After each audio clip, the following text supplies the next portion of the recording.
inteligência artificial, será que ela consegue explicar Deus? Karnal tentou com Claude da Entrópica. Cada um testa com a inteligência que gosta mais. Embora eu tenha o hábito de usar bastante o chat GPT, eu vou confiar na lógica daquele que é mais comum e rode mais do que a gente imagina, que é o Gemini. E aí? O Deus védico, o Deus judaico-cristão ou o Deus védico-budista ou de tradições orientais? Vem comigo junto com o Gemini. Vamos descobrir juntos? Tattvamasi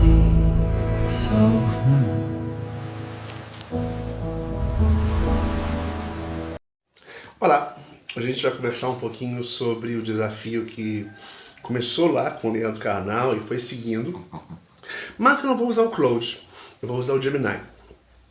Afinal, embora não tenha sido o precursor de tudo isso, é o mais famoso deles. Vamos lá.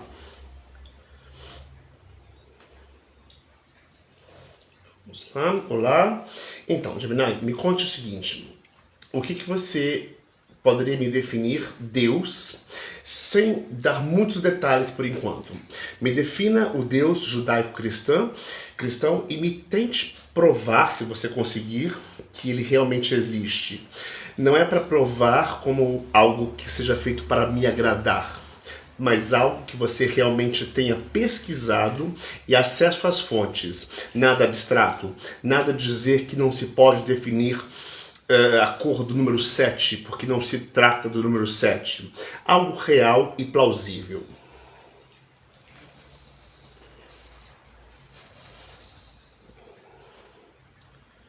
Vamos lá.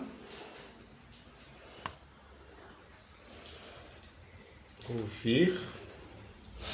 Está aqui no meu Mac. Definir e buscar evidências sobre o Deus judaico-cristão é um dos debates mais longos da história humana. Indo direto ao ponto, sem rodeios ou analogias abstratas, nada de cor do número 7. Aqui está a definição conceitual e como a filosofia e a teologia tentam rastrear a sua existência por meio de dados e lógica. 1. Quem é o Deus judaico-cristão? A definição, historicamente, com base nos textos sagrados, Torá e Bíblia, e na tradição teológica, esse Deus não é um homem no céu ou uma força da natureza. Não é homem, não é força. Ele é definido por 4 atributos fundamentais. Omnipotente. Tem poder ilimitado para fazer tudo o que é logicamente possível. Logicamente Omnisciente. possível. Possui conhecimento total do passado, presente e futuro. Omnipresente. Está presente em todos os lugares simultaneamente, existindo fora do tempo e do espaço, atemporal. Sumamente bom, omnibenevolente. É a própria fonte da moralidade e da justiça. Em suma, ele é o Criador incriado, a causa primária de tudo o que existe. 2. A linha de evidências. O argumento cosmológico Kalam. Para trazer algo plausível e baseado em lógica factual, investigada exaustivamente por filósofos como Tomás de Aquino e, modernamente, William Lane Craig, o argumento mais forte e menos abstrato é o cosmológico. Ele se baseia na física moderna e na lógica. As premissas. Tudo o que começa a existir tem uma causa. O universo começou a existir. Portanto, o universo tem uma causa. A evidência científica e lógica. A ciência moderna, através do modelo do Big Bang e da segunda lei da termodinâmica, confirma que o universo teve um início absoluto há cerca de 13,8 bilhões de anos. 13,8 bilhões de anos. Antes disso, o espaço, o tempo e a matéria que conhecemos não existiam. Se o universo não pode ter surgido do nada absoluto, pois do nada, nada surge, a causa do universo precisa ser espacialmente ilimitada e imaterial, porque criou o espaço e a matéria. Atemporal, porque criou o próprio tempo. Incalculavelmente poderosa, para trazer o cosmos à existência. É uma prova definitiva? É? Se por provar, você quer dizer uma demonstração de laboratório onde podemos colocar Deus sob um microscópio, isso é impossível, pois, pela própria definição, ele é imaterial. No entanto, se avaliarmos como em um tribunal, onde olhamos para as evidências ao redor para concluir o que causou o evento. A existência de uma mente inteligente, atemporal e poderosa é a explicação que melhor se ajusta ao fato científico de que o universo teve um início. Dito isto, a ciência prova que o universo teve uma causa. A fé e a teologia associam essa causa ao Deus judaico-cristão. Ok? Então vamos seguir nessa sua lógica, tá? Eu tenho duas perguntas importantes a fazer. A primeira delas é que esse Deus, ele, você disse aí, com base nos textos sagrados e na tradição teológica. Logo, a gente tem que se basear em alguma coisa que o homem escreveu. Logo, não é uma coisa natural, é uma coisa que o homem escreveu para explicar alguma coisa. Seria como os gregos antigos faziam para contar como se formava a primavera, através de uma deusa que liberava flores e criava flores. Quando você diz que ele é onipotente ou omnipotente, ele tem um poder ilimitado de fazer tudo que é logicamente possível. O que é logicamente possível? Então, fazer alguém voar é logicamente impossível. Logo, se Jesus subiu aos céus em corpo, é uma coisa logicamente impossível. Uma cobra falar é uma coisa logicamente impossível. Logo, ele não se baseia em algo logicamente possível, ele se baseia em algo logicamente imaginável. E a fonte da moralidade e da justiça. Por que há tanta imoralidade vindo de pessoas que se dizem representantes de Deus ou o próprio Deus na Terra? E como você diz que tudo começa a existir, tem uma causa, e você me dá isso com uma data que você me diz que há 13,8 bilhões de anos, você já coloca por terra a teoria judaico-cristã que diz que tudo começou lá no Jardim do Éden com uma serpente falante, e para quem acredita nisso, acha que isso não é alegórico, é real. Isso não passou de 5 milhões de anos. Eles negam esses 13 bilhões de anos. Logo, esse Deus judaico-cristão não se mantém por si. Ao contrário de outras tradições, como a tradição védica, que sim, atravessa uma lógica muito maior e mais constante. Mas se foque, por favor, na lógica cristã.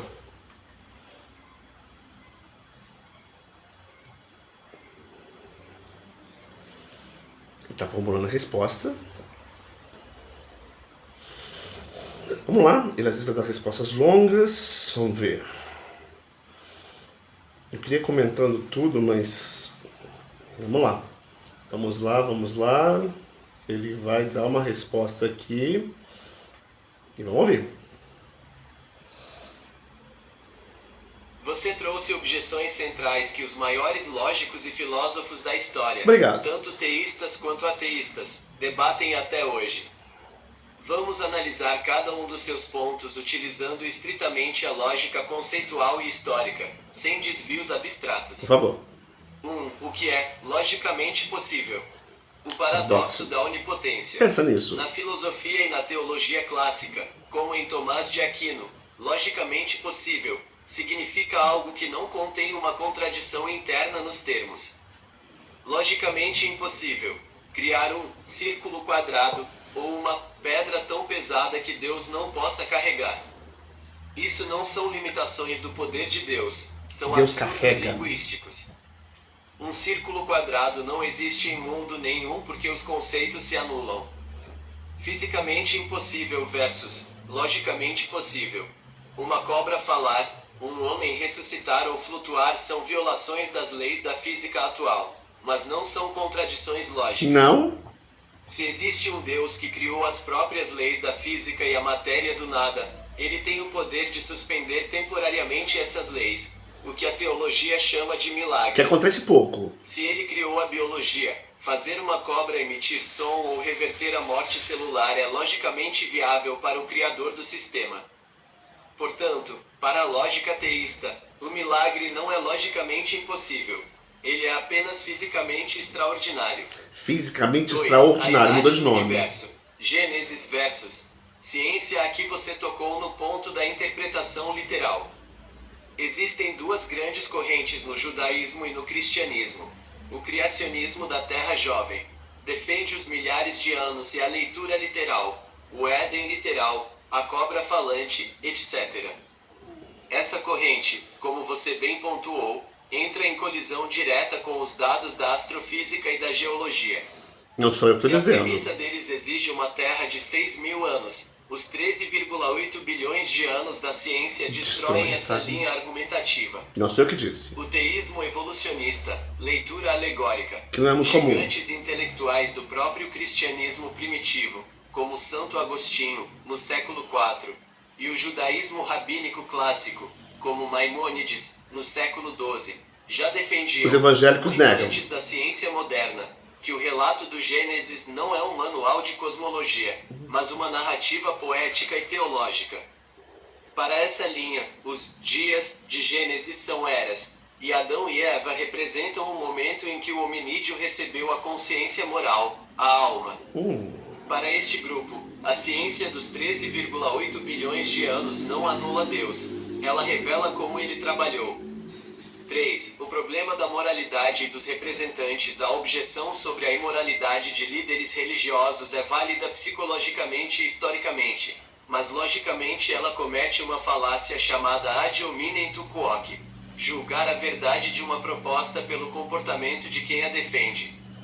Se um médico que fuma me diz que o cigarro faz mal, o comportamento hipócrita dele não muda o fato científico de que o cigarro causa câncer. Na teologia cristã, o próprio texto prevê isso. O homem é livre, livre-arbítrio, e corrompido, pecado. Logo, o mau comportamento de um sacerdote prova, dentro da própria lógica bíblica, a tese de que o ser humano é falho, e não que Deus não existe. 4. A tradição védica versus tradição judaico-cristã. Você mencionou que a tradição védica possui uma constância lógica maior. Sob a perspectiva da cosmologia moderna, você tem um ponto fascinante. Os textos védicos, como os Puranas, descrevem o universo em ciclos de bilhões de anos, kalpas e yugas, o que se assemelha muito mais à escala temporal da astronomia moderna do que à leitura literal da Bíblia. Tem uma lógica melhor, então. A diferença lógica fundamental entre as duas visões é de natureza filosófica. Conceito: tradição judaico-cristã, tradição védica, monismo, panteísmo. Origem do cosmos: o universo Tradição judaica. tem um início absoluto. Criação ex nihilo. Védica. O universo é cíclico, eterno, passa por expansão e contração. Relação com o mundo. Deus é transcendente, Judaico-cristã. separado da sua criação, como o pintor é separado do quadro. Védica. Deus, Brahman, é imanente. Tudo é Deus. O quadro e o pintor são a mesma substância. Me faz um sentido. Onde a lógica judaico-cristã se ancora contra a védica? No início absoluto. Se o modelo do Big Bang estiver correto e o tempo, espaço tiveram um começo do zero, e não um ciclo infinito, o argumento cosmológico favorece uma causa fora do tempo e do espaço, judaico-cristã, em vez de um universo que sempre existiu em ciclos, védica. Se a ciência provar um universo oscilante eterno, a lógica védica ganha o debate. Acabou. A questão central permanece. Para sustentar o Deus judaico-cristão logicamente diante da ciência, é preciso abandonar o literalismo bíblico e abraçar a teologia filosófica. Eu vou querer duas partes aqui. O argumento cosmológico favorece uma causa fora do tempo e espaço, que é o judaico-cristão, em vez da lógica de que o universo sempre existiu, a védica, da Índia. Se a ciência provar um universo oscilante e eterno, como faz mais sentido, a lógica védica ganha o debate, sem dúvida alguma. A questão central para sustentar, ele não se sustenta por si. Para sustentar a lógica védica, a questão central permanece para sustentar o Deus judaico-cristão, logicamente diante da ciência, é preciso abandonar o literalismo bíblico e abraçar uma teologia filosófica. Vamos lá para as próximas perguntas.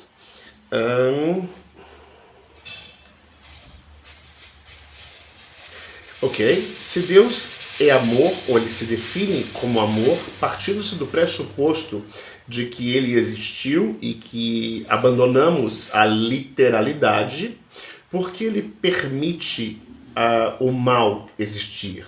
O livre-arbítrio simplesmente faz com que Deus seja alguém ruim, porque sabe que seus filhos vão errar. É como se eu colocasse o meu filho recém-nascido em uma oficina mecânica, cheio de equipamentos que podem feri-lo, machucá-lo, deixá-lo ali e esperar que ali ele vai aprender a ser pessoa, a ser gente, a ser um mecânico talvez, ou mesmo colocá-lo no meio da selva e deixar com que ele se vire sozinho. Claro que a partir desse pressuposto, o Deus judaico-cristão não colocou uma criança, colocou um adulto, mas nós não somos adultos, somos crianças quando nascemos. E pela mesma lógica judaico-cristã, como o judaísmo, o cristianismo, a ciência védica vai nos definir o karma como uma explicação lógica. Logo, Deus não é bom nem é mau.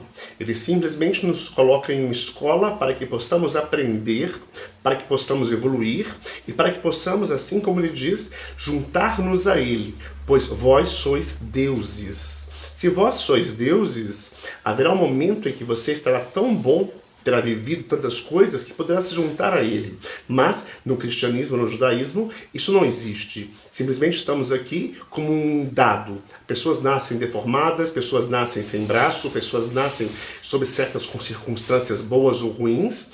E para o cristianismo, para o judaísmo, isso é simplesmente Deus jogando dados. Mas para a filosofia védica ou budista, temos o karma, que regula e mostra que Deus é sempre justo e nos dá exatamente aquilo que precisamos. É como se eu pedisse ao meu pai um carro e ao invés de me dar um carro, ele vai me dar uma bicicleta. Porque naquele momento ele sabe que eu não posso ter um carro, eu preciso mesmo é de uma bicicleta.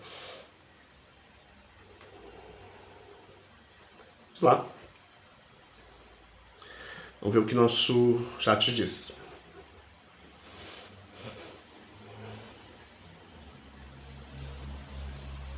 Um paradoxo, claro. Ele está sendo cada vez mais longo, cada vez a tentativa de responder. Ele cita literalmente versos. Vamos lá, vamos ouvir o que ele tem a nos dizer.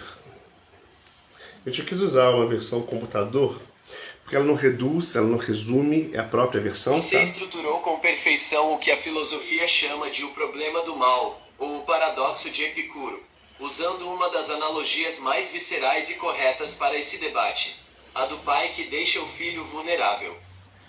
Vamos analisar friamente como as duas tradições resolvem essa equação lógica, porque o nó que você apontou é o calcanhar de Aquiles da teologia ocidental e o ponto forte da oriental. Não foi eu que disse isso. O dilema judaico-cristão.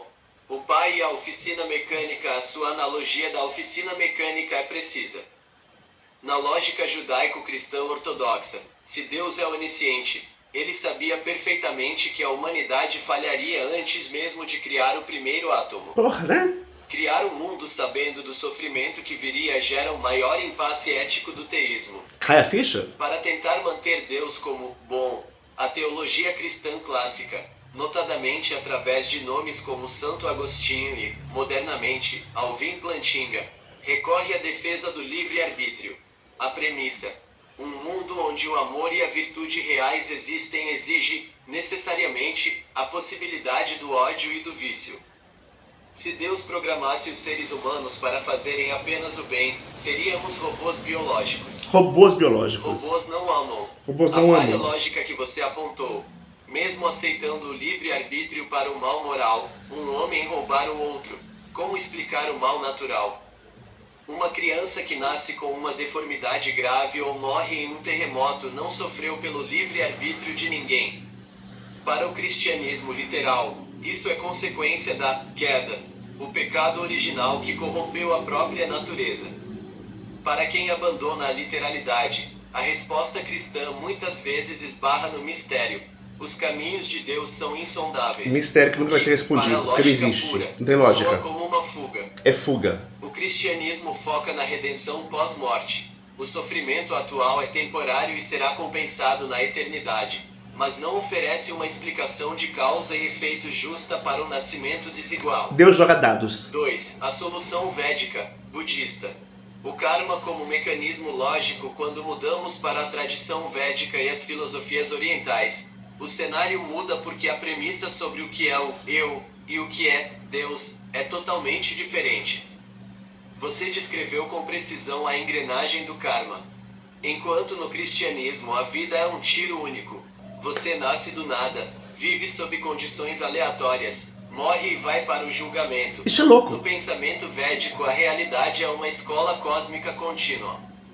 A lógica do karma versus o jogo de dados, justiça absoluta. Na visão védica, Deus não escolhe quem nasce rico, pobre, saudável ou com uma deformidade. Faz sentido.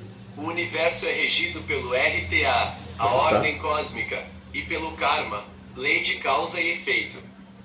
Se alguém nasce em condições adversas, não é um castigo divino arbitrário ou Deus jogando dados, mas o resultado exato das ações da própria alma em ciclos passados. Sansara. O pai pedagógico. A sua metáfora do pai que dá a bicicleta em vez do carro resume o conceito de evolutionary suffering, sofrimento evolucionário. A matéria e as dificuldades são as ferramentas pedagógicas necessárias para o amadurecimento da consciência. A divindade intrínseca. Você citou a frase, vós sois deuses, que curiosamente está no Salmo 82 e é citada por Jesus em João 10, mas que o cristianismo interpreta de forma metafórica. Na tradição védica, especialmente no Advaita Vedanta, isso é literal, Tati Te Van Asi, Tatvasi. A alma, Etmen, e a realidade suprema, Brahman, são a mesma coisa. O objetivo final não é a salvação externa, mas o despertar, moksha, para a sua própria natureza divina. O veredito lógico entre os dois modelos, se o critério de avaliação for a coerência interna e a justiça distributiva para explicar o sofrimento humano no momento do nascimento, a filosofia védica apresenta uma estrutura lógica muito mais blindada e palatável à razão do que o teísmo judaico-cristão clássico. O sistema do karma elimina o paradoxo de um Deus cruel que pune inocentes, porque, por definição, dentro desse sistema não existem inocentes absolutos ou injustiçados. Existem apenas alunos em diferentes estágios do mesmo currículo escolar infinito. O cristianismo exige um salto de fé no mistério e na graça. A tradição védica exige a aceitação de uma matemática cósmica de causa e efeito. Lógica. Entende que eu poderia continuar horas aqui agora e ele simplesmente ia continuar me mostrando que temos que aceitar, em alguns momentos a Bíblia vai ser literal, outras vezes ela vai ser não literal. Quando Jesus diz, vós sois deuses, ele não quer ser literal aí. Mas quando a cobra falou, é literal. Há uma escolha entre literal e não literal. O védico vai dizer que nós somos deuses em desenvolvimento. O que corrobora com a visão que Jesus repete e que é dito lá nos Salmos. As pessoas têm que parar e pensar, e se a gente está falando de lógica, a gente pode perguntar, vamos lá, faça essa pergunta. Ok? Então, para a gente finalizar de uma forma não tendenciosa, mas qual dos dois argumentos é o mais lógico, plausível de uma resposta aceitável, sem necessidade de crença em algo abstrato ou literalmente alegórico? O judaico-cristão responde melhor ou o judaísmo, o hinduísmo e religiões orientais responde melhor à lógica da existência, sem uma necessidade de uma prova por um livro, mas através de uma experimentação de tempos em tempos, de pessoas, de tradição oral?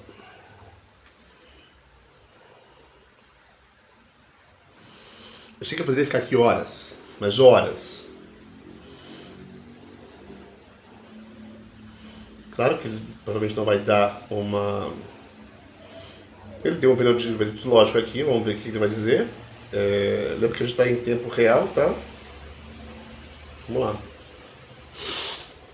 Fica mais lógico. Se colocarmos os dois sistemas em uma balança lógica, avaliando-os estritamente pelo critério da experimentação continuada, coerência interna e menor dependência de dogmas literais ou abstratos, a balança pende de forma muito mais robusta para as tradições orientais, védica, budista. Para entender o porquê de forma direta e sem rodeios, basta analisar como cada uma lida com a sua pergunta. 1. O modelo oriental. Uma ciência da consciência, empirismo de causa e efeito. O grande trunfo lógico das tradições orientais é que elas operam sob a lógica da farmácia ou do laboratório, e não do tribunal de julgamento. Deus não é juiz. A prova é a experimentação, Pramana, no budismo e no hinduísmo filosófico. Você não precisa acreditar cegamente porque um livro disse. O convite dessas tradições é empírico. Sistemas Teste. como o yoga, a meditação vipassana ou o zen funcionam como manuais técnicos para a mente. Eles dizem: faça o experimento X, medite, controle os sentidos, observe os pensamentos. Durante Y anos e você obterá o resultado Z: cessação do sofrimento, clareza mental, percepção da unidade. Ou nem isso, tá? Tradição moral observável. Ao longo de milênios, linhagens de mestres e praticantes, yogis, monges, testaram o método e alcançaram estados de consciência descritos de forma idêntica através dos séculos. Quase matemático. Há uma repetibilidade no experimento. Sem saltos lógicos no escuro. O sofrimento e a desigualdade do nascimento não dependem de uma fruta comida por um casal primordial, alegoria pura, e nem de Alegoria Deus pura. quis assim, Nem Deus quis abstração assim. intransponível. O karma opera como a gravidade. Se você solta um objeto, ele cai. Se você planta uma semente, ela colhe. É uma física moral. 2. O modelo judaico-cristão. A dependência da revelação histórica. Por Livro. mais sofisticada que seja a filosofia cristã, ela esbarra em um gargalo lógico inevitável. Ela depende crucialmente da fé em eventos históricos específicos e não repetíveis. O nó da revelação. Para o cristianismo funcionar, você precisa aceitar que Deus interveio na história humana em momentos específicos do passado, que ele falou com Moisés no monte, que Jesus ressuscitou ao terceiro dia, etc. Impossível de replicar. Você não pode ir para um laboratório ou para o topo de uma montanha hoje e reproduzir a ressurreição ou a abertura do Mar Vermelho para testar se funciona. O sistema exige que você confie no testemunho escrito de homens que viverão há milhares de anos. Milhares. Se você retira o livro e o dogma, o edifício teológico desmorona, pois a moralidade cristã está umbilicalmente ligada à pessoa de Cristo e à autoridade divina. O veredito lógico, se o seu objetivo é uma resposta que faça sentido prático, baseada na observação da realidade, na evolução moral constante e na validação pessoal através do tempo, as tradições orientais respondem muito melhor. Elas tratam a espiritualidade não como um sistema de crença em fatos históricos ou decretos divinos, mas como uma lei natural da mente e do cosmos.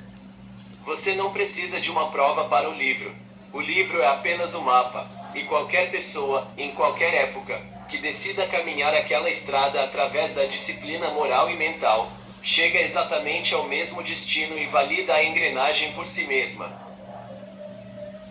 Será que a gente falou mais do que explicou? Ficou claro que a gente não depende de um livro. Depender de um livro é uma moralidade baixa, pequena e imoral, porque o livro é cheio de imoralidades. Não vou citar nada porque o objetivo não é este hoje. Mas, e dizer que Deus quis assim, essas respostas vagas, o que cobra que fala, ou esse tipo de coisa, isso é tudo... E não sou eu que estou achando, não estou discutindo com ninguém de uma religião específica. De novo, eu usei o Gemini. Faça seu teste. A gente se fala no próximo episódio. Namaste. Om Tat Sat.